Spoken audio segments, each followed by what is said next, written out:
Hello student, कैसे हैं आप सभी लोग। आई होप सभी लोग अच्छे होंगे, बेहतर होंगे और अपनी तैयारी में लगे होंगे। तो बच्चे स्टार्ट करते हैं आज के करंट अफेयर्स को पढ़ना। सबसे पहले जो न्यूज़ है ये है कि उपराष्ट्रपति यानी कि मिस्टर जगदीप धनखड़, इनके द्वारा अपने पद से तत्काल प्रभाव से इस्तीफा दे दिया गया है। ठीक है, तो ऐसी न्यूज़ हम बहुत कम पढ़ते हैं, आपको पूछा जाएगा। ठीक है, तो बच्चे इनके बारे में हम बाद में पढ़ेंगे। पहले थोड़ा सा ये देखते हैं कि अगर जो उपराष्ट्रपति का पद है अगर वो खाली हो जाए, है ना, जैसे अभी हो गया है क्योंकि इनके द्वारा इस्तीफा दे दिया गया है, इनके इस्तीफे को जो है आपका राष्ट्रपति के द्वारा एक्सेप्ट भी कर लिया गया है, तो फिलहाल वर्तमान में जो हमारे उपराष्ट्रपति का पद है वो आपका खाली हो जाएगा। ठीक है, तो इस केस में क्या किया जाना है, आपको पता है कि अभी इलेक्शन तो बिल्कुल इमीडिएटली तो नहीं करवाया जाएगा, इलेक्शन में भी समय लगेगा, है ना। तो इलेक्शन से पहले क्या होगा कि जो हमारे राज्यसभा है, राज्यसभा में बच्चे आपके जो पदेन सभापति होते हैं वो भारत के उपराष्ट्रपति होते हैं, वो पद आपका खाली हो गया है। तो वहाँ पे राज्यसभा के जो उपाध्यक्ष हैं वो जो है आपका पद संभालेंगे। और उपराष्ट्रपति की अगर हम बात करें तो उपराष्ट्रपति का पद कैसे भरा जाएगा उसके बारे में संविधान में कोई प्रावधान तो नहीं है, लेकिन बाकी केसेस में या फिर आज तक जो है अगर किसी राष्ट्रपति के द्वारा किसी उपराष्ट्रपति के द्वारा इस तरीके से अपने बीच टर्म में अगर इस्तीफा दिया गया है तो उस केस में आपका एक तो सुप्रीम कोर्ट के जो आपके चीफ जस्टिस ऑफ इंडिया है वो खुद से जो है पद को भर सकते हैं, और या फिर सुप्रीम कोर्ट का जो सीनियर मोस्ट जज है उनको जो है यहाँ पे आपको नियुक्त किया जा सकता है ना। अभी इस केस में हम देखेंगे कि आगे क्या होता है, किस तरीके से जो है इस पोस्ट को फिल किया जाता है या फिर नहीं भी किया जाता है। और बाकी जो है जब चुनाव करवाने की बारी आएगी तो चुनाव करवाने में अगर बच्चे यही पद राष्ट्रपति का खाली हुआ होता तो फिर उसमें प्रावधान है संविधान में कि आगे 6 महीने के भीतर राष्ट्रपति का चुनाव जो है करवाना जरूरी है। लेकिन इस केस में वो जो मैंडेटरी चीज है वो नहीं होती है, क्योंकि उपराष्ट्रपति का जब पद खाली होता है तो उसके बाद में कितने समय के बाद में इलेक्शन करवाया जाना चाहिए इस बारे में संविधान में कुछ भी नहीं लिखा है। ठीक है, तो अभी बेसिकली क्या होगा कि 2 चीजों पे है आपका, एक तो CJI जो हमारे चीफ जस्टिस ऑफ इंडिया है उनके द्वारा डिसीजन लिया जाएगा, और दूसरा जो है जो इलेक्शन कमीशन ऑफ इंडिया है, क्योंकि अगर इलेक्शन करवाना है तो कितने दिनों बाद करवाया जाएगा, कब करवाया जाएगा, वो सारी की सारी जो डिटेल है वो इलेक्शन कमीशन ऑफ इंडिया के द्वारा ही बताया जाएगा। ठीक है, तो फिलहाल जो हमारे वर्तमान में ये भारत के 14वें नंबर के, ठीक है, 14th उपराष्ट्रपति थे जगदीप धनखड़, और इनके द्वारा बच्चे अपना जो इस्तीफा दिया गया है राष्ट्रपति को उसमें लिखा गया है कि इनका जो स्वास्थ्य है, स्वास्थ्य कारणों से जो है इन्होंने अपना पद छोड़ा है। ठीक है, तो इनके द्वारा जो है राष्ट्रपति को एक संबोधित पत्र में स्वास्थ्य संबंधी कारणों और चिकित्सा सलाह का हवाला देते हुए संविधान के आर्टिकल 67 के का इस्तेमाल करते हुए अपने पद से इस्तीफा की घोषणा इन्होंने कर दी है। तो ये बच्चे आर्टिकल हमें याद रखना है, आर्टिकल 67 जो है ये उपराष्ट्रपति के बारे में है, और 67 का जो सब क्लोज है यानी कि 67A ये हमें बताता है कि कोई भी जो वाइस प्रेसिडेंट है वो अपनी मर्जी से अपनी इच्छा अनुसार अपने पद से त्यागपत्र दे देता है। ठीक है, दे सकता है। तो अगर आपसे प्रश्न पूछा जाएगा कि मिस्टर जगदीप धनखड़ अपने टेन्योर में, क्योंकि अभी इनका टेन्योर तो चल रहा था, ठीक है, समाप्त नहीं हुआ था, तो जो मिड टर्म में इस्तीफा देने वाले भारत के कौन से उपराष्ट्रपति हैं, तो याद रखना है 30 नंबर के जो है आपके इस तरीके के उपराष्ट्रपति हुए हैं जिन्होंने कि अपना कार्यकाल चलता हुआ जो है छोड़ दिया है। ठीक है, तो और इनका दूसरा जो है आपको पूछा जाएगा अपॉइंटमेंट। तो 2022 में जगदीप धनखड़ ने 14वें उपराष्ट्रपति के रूप में शपथ ली थी। इस समय संसद का मानसून सत्र चल रहा था। उपराष्ट्रपति राज्यसभा के सभापति होते हैं और सत्र के बीच में पद से इस्तीफा देने वाले वह पहले उपराष्ट्रपति हैं। अब 2 चीजें बच्चे मैंने आपको बताई, एक तो ये कि अपने कार्यकाल को बीच में छोड़ने वाले ये हमारे देश के अभी तक के 30 उपराष्ट्रपति हुए हैं, और दूसरा जब सत्र चल रहा हो, क्योंकि आपको पता है कि जब सत्र चल रहा है तो इसमें जो है लोकसभा में भी आपकी मीटिंग्स होती हैं, इसमें आपके राज्यसभा में जो है आपके सत्र चलते हैं, है ना, और राज्यसभा के जो पदेन सभापति होते हैं वो भारत के उपराष्ट्रपति ही होते हैं। तो चलते सत्र में अपने पद से इस्तीफा देने वाले ये भारत के पहले उपराष्ट्रपति बन गए हैं। ठीक है, तो इनके बारे में जो चीजें मैंने आपको बताई हैं वो सारी याद रखनी, सारी इंपॉर्टेंट है। ठीक है, आगे क्या होगा वो भी हम पढ़ते रहेंगे क्योंकि हम न्यूज पढ़ते हैं, है ना। तो 67 का A ये आर्टिकल हमें याद रखना है स्टैटिक जीके के लिए, और बाकी जो मैंने आपको बताया कि 30 नंबर के ऐसे हैं जिन्होंने कार्यकाल के दौरान दिया है इस्तीफा, वो आपको याद रखना है। ठीक है, और दूसरा जो है आपका इन्होंने चलते सत्र में जो है इन्होंने अपना जो अपना सदन है यानी कि राज्यसभा वो इन्होंने छोड़ दिया है। ऐसा करने वाले ये पहले उपराष्ट्रपति हैं। ठीक है, ये बच्चे याद रखिएगा इनके बारे में। अगली न्यूज आपकी है, भारतीय प्रौद्योगिकी संस्थान आईआईटी रुड़की ने मोदी लिपि को देवनागरी लिपि में डिकोड करने वाला दुनिया का पहला आर्टिफिशियल इंटेलिजेंस टूल विकसित किया है। इस एआई मॉडल का नाम है MoSCNet, ठीक है, MoSCNet जो है इसका नाम रखा गया है। मोदी लिपि, मोदी स्क्रिप्ट, मोदी लिपि एक ऐतिहासिक भारतीय लिपि है जिसका उपयोग मुख्य रूप से मराठी भाषा को लिखने के लिए किया जाता था। तो ये बच्चे थोड़ा सा याद रखिएगा, ये जो आपकी लिपि है मोदी लिपि, ये बच्चे आपकी है मोदी स्क्रिप्ट, ठीक है। इसको ट्रांसलेट किया जा रहा है देवनागरी स्क्रिप्ट में और इसको जो है ट्रांसलेट करने के लिए एक एआई टूल डेवलप किया गया है। इसका नाम है आपका MoSCNet और इसे जो है आईआईटी रुड़की के द्वारा डेवलप किया गया है, ठीक है। याद रखेंगे, आपको ये प्रश्न पूछा जाएगा यहाँ से कि जो मोदी लिपि है, इस लिपि को कौन सी भाषा को लिखने के लिए इस्तेमाल किया जाता है। जैसे जो देवनागरी लिपि है, इस लिपि का इस्तेमाल हम करते हैं हिंदी भाषा को लिखने के लिए, है ना। तो उसी तरीके से जो है मराठी भाषा जो लिखी जाती है वो मोदी लिपि में लिखी जाती है, ये भी हमें याद रखना है। अगले जो न्यूज़ है बच्चे, ये आ गई आपकी उड़ीसा से। उड़ीसा में अभी जो रिसेंटली एक फिर से एक घटना हुई है, दुर्घटना हुई है, उसके बारे में आप लोगों ने सुन लिया होगा। तो यहाँ पे जो मुख्यमंत्री हैं मिस्टर मोहन चरण मांझी, इन्होंने छात्राओं की सुरक्षा के लिए एक स्कीम लॉन्च की है। बड़ी दुख की बात है बच्चे, जब कोई ऐसी घटना होती है उसके बाद ही जो है लोगों को याद आता है कि कुछ तो करना चाहिए। शक्ति श्री पहल, ये इनिशिएटिव इनके द्वारा शुरू किया गया है। इस 8 सूत्री पहल में कॉलेजेस में सुरक्षा सशक्तिकरण प्रकोष्ठों का गठन शामिल है। इसका प्रबंधन महिलाओं के द्वारा किया जाएगा। इसमें महाविद्यालयों में सुरक्षा सशक्तिकरण प्रकोष्ठ का गठन किया जाएगा।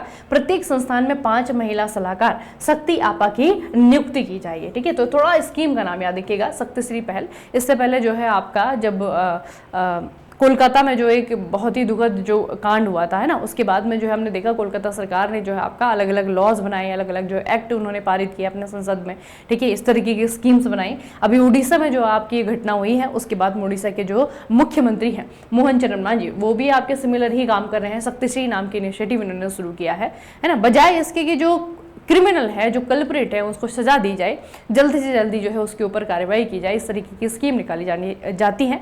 बड़ा दुख लगता है इस चीज़ को देख के, है ना। तो शक्ति श्री बच्चे पहल है, आपको बस एग्जाम के लिए याद रखना है, ये आपका उड़ीसा। अगला है बिहार की राजधानी पटना ने पहली बार जुलाई 2025 में एक बड़ी राष्ट्रीय स्तर की खेल प्रतियोगिता की मेजबानी की है। अच्छा, यहाँ पे आपको थोड़ा याद रखना है, पूछा जाएगा कि जो नेशनल लेवल की आपकी जो कंपटीशन है, ठीक है, ये राष्ट्रीय स्तर की है। पहली बार इस तरीके की प्रतियोगिता बिहार के द्वारा होस्ट की जा रही है, ठीक है। तो याद रखना है इसके बारे में। इंडियन ओपन एथलीट मीट 2025, ठीक है, 19 जुलाई 2025 को आपका हुआ है।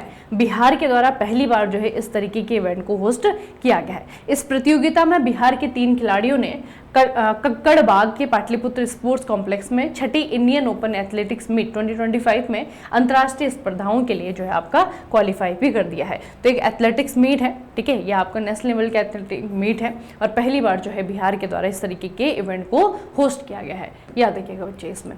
अगला है साइंस और टेक्नोलॉजी से 54 पाउंड लगभग 24 किलोग्राम इसका एक मंगल ग्रह का उल्कापिंड मेरिशियन मेट्रोइड जो कि पृथ्वी पर पाया गया है, ये मंगल ग्रह का सबसे बड़ा ज्ञात टुकड़ा है।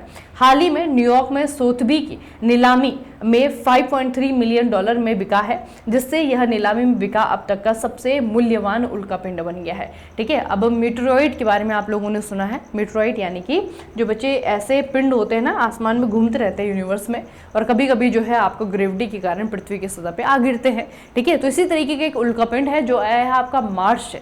कहाँ से आया है ये मंगल ग्रह से आया है। तो अभी तक का जो है मंगल ग्रह के जो उल्कापिंड भारत में जो पृथ्वी में मिले हैं उनमें से जो है आपका सबसे ज्ञात उल्कापिंड है, याद रखना, ठीक है। इसके बारे में थोड़ा हम देख लेते हैं क्योंकि इसका नाम पूछा जाएगा। इसकी हुई है नीलामी। इस उल्कापिंड का नाम जो है NWA 16788 है। यह टुकड़ा नवंबर 2023 में नाइजर के सुदूर आगेजन क्षेत्र यहाँ पर मिला था। सहारा रेगिस्तान में एक उल्कापिंड शिकारी के द्वारा खोजा गया था, ठीक है। तो ये आपका सारा डेजर्ट में खोला गया था। अभी बच्चे रिसेंटली हुआ क्या है, इसकी हुई है नीलामी, ठीक है। ऑक्शन में जो है ये आपका बेचा गया है $5.3 मिलियन, ठीक ठीक है, बहुत बड़ी कीमत होती है बच्चे। तो इसको जो है आपका इसे बेचा गया है इतने रुपए में, और अब तक का जो है जितने उल्कापिंड बिके हैं उनमें से सबसे मूल्यवान जो है आपका ये उल्कापिंड है।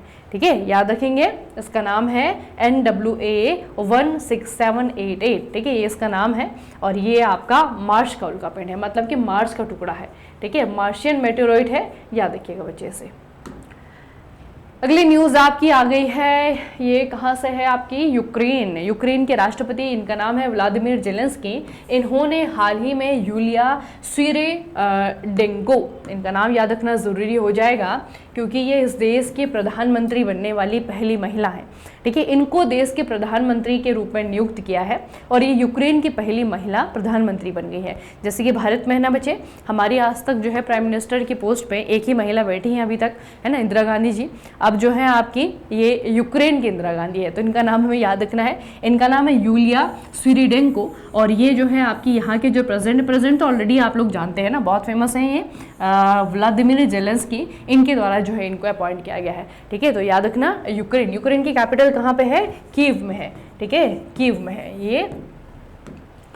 अगली जो न्यूज़ है बच्चे स्पोर्ट्स से रिलेटेड है, एक हमारी बहुत ही वेटरन और बहुत फेमस खिलाड़ी हैं कोनेरू हम्पी। ठीक है, कोनेरू हम्पी ने अपने कैरियर में बहुत सारी चीज़ें जीती हैं, और अभी जो है रिसेंटली इन्होंने एक और माइलस्टोन जो है वो पार कर लिया है। तो ये माइलस्टोन इस चीज़ का है कि जो फिडे महिला शतरंज वर्ल्ड कप है, फिडे महिला शतरंज वर्ल्ड कप है, इसके सेमीफाइनल में पहुंचने वाली ये पहली भारतीय महिला बन गई हैं।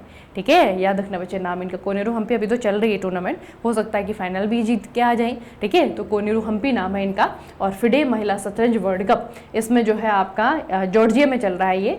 तो इस वर्ल्ड कप के सेमीफाइनल में पहुंचने वाली पहली भारतीय महिला बन गई हैं। ठीक है, याद रखना बच्चे। उसके अलावा जो है आपका कोनेरू हम्पी के बारे में थोड़ा सा, नाम तो आप लोगों ने बहुत बार सुना है, बाकी इनके स्टेट का नाम अगर पूछा जाएगा तो याद रखना, आंध्र की है।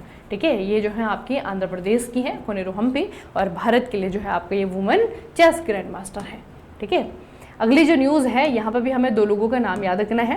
पहले तो कंपनी का नाम बताती हूँ मैं आपको, आप लोगों ने कंपनी का नाम सुना भी होगा, बहुत सारे बच्चों ने कंपनी का ऐप जो है वो इस्तेमाल किया भी होगा, जेप्टो, है ना। कोई चीज़ लानी हो और बाहर जाने का मूड ना हो तो हम फट से जो है ब्लिंकिट खोलते हैं, जेप्टो खोलते हैं, जहाँ जहाँ पर इनकी सुविधाएँ हैं। तो बच्चे जेप्टो जो है आपका, इन्होंने इस एप्लीकेशन को, इस कंपनी को बनाने वाले जो दो बालक हैं इसके जो सह संस्थापक हैं आदित्य पलीचा और केवल्य वोहरा, इनको पहली advance wealth Hurun India under 30 सूची में जो है आपकी जगह मिली है।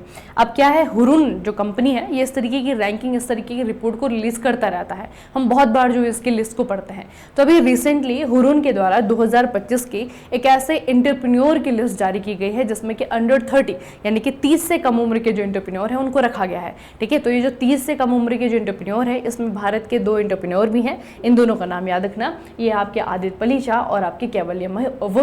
ठीक है, तो इन दोनों को बच्चे याद रखना, ये जेप्टो के जो है आपके फाउंडर्स हैं। ठीक है, जेप्टो कंपनी आप लोगों ने नाम तो सुना होगा ना, इसकी जो बढ़त है वो भी काफ़ी उल्लेखनीय है। ठीक है, मतलब कि जिस तरीके से हमारी जो ई मार्केट प्लेस की जो कंपनियां हैं, ऑनलाइन जो कंपनियां हैं और ई कॉमर्स जो कंपनियां हैं, उसमें बहुत अच्छा जो है इन्होंने अभी काम भी किया है। तो इन दोनों को याद रखना। आपको बस सिंपल सा प्रश्न भी पूछा जा सकता है कि जेप्टो के सह संस्थापक का नाम बताइए, है ना। ज़रूरी नहीं कि इस तरीके से ही क्वेश्चन आपको दिया जाएगा कि अभी रिसेंटली जो है हुरन अंडर 30 में कौन आया है, लेकिन सिंपल सा क्वेश्चन पूछा जाएगा कि जेप्टो के सह संस्थापक कौन है। दोनों का नाम याद रखेंगे, अंडर 30 में जो है आपके ये लिस्ट हुए हैं। ठीक है, पूरी दुनिया भर से 79 बच्चे ऐसे एंटरप्रेन्योर हैं जिनको कि यहाँ पर लिस्ट किया गया है, और उसमें से जो है आपके भारत के भी है। ठीक है, तो जेप्टो के जो है आपके को फाउंडर, बाकी जो है यूक्रेन की आपकी बनी है महिला प्रधानमंत्री, इनको भी याद रखना। ठीक है, और जो हमने उड़ीसा स्टेट की जो हमने न्यूज़ पढ़ी थी, ये शक्तिश्री पहल। ठीक है, क्योंकि चर्चाओं में बहुत ज़्यादा केस है ना, अभी तक आप लोगों ने सुना है तो सुना होगा, और ये तो है जो सबसे पहले मैंने न्यूज़ बताई है, ये बहुत इंपॉर्टेंट है ना, क्योंकि अभी ये न्यूज़ जो है आधी है, अभी आगे क्या होगा, चुनाव होगा या नहीं होगा, कोई नया वाइस प्रेसिडेंट बनेगा या फिर किसी को जो है आपका कार्यवाहक के रूप में चुना जाएगा, जो भी कुछ होगा वो हम आगे देखते हैं। ठीक है, चलिए फिर आज के सेशन को यहीं पर समाप्त करेंगे, मिलेंगे फिर नेक्स्ट सेशन में। तब तक के लिए बढ़ते रहिए अपना खूब सारा ख्याल रखिएगा। आप सभी को बहुत बहुत धन्यवाद।